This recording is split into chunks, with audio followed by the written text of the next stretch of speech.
It's very significant. It's very rare that we find skeletons that we can date to a specific time. And of course, it's even more important because we believe these came from the Black Death, a massive pandemic that affected all of Europe and killed perhaps 40 or more percent of the population of London and Britain. We suspected they might be here.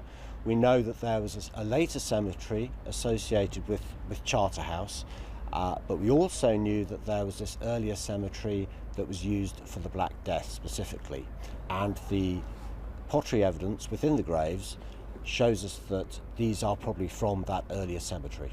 Because of the timing of this find, what we found is over the last decade there have been massive advances in genetics, in medicine, and that in a way that's rubbed off on archaeology because we can tell things now that we couldn't tell 10 years ago.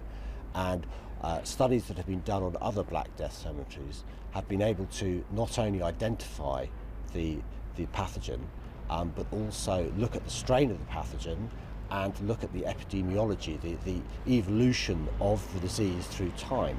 And now we know, for example, that the Black Death originated in China. And what we can do with these skeletons, we can take a tiny sample, say from the teeth, and look at the DNA, at the pathogen, and fit it into that picture, and thereby learn more about the plague and the Black Death. We can look at the general health of the skeleton. We can see what kind of childhood they had, whether they were healthy during childhood, and then we can look when they get into adulthood, for example, how long they lived for, what was their age at death. We can see how much trauma, how much evidence of fracture they had on the skeletons, see what kind of life they led. In a way, we don't study death so much, we study life.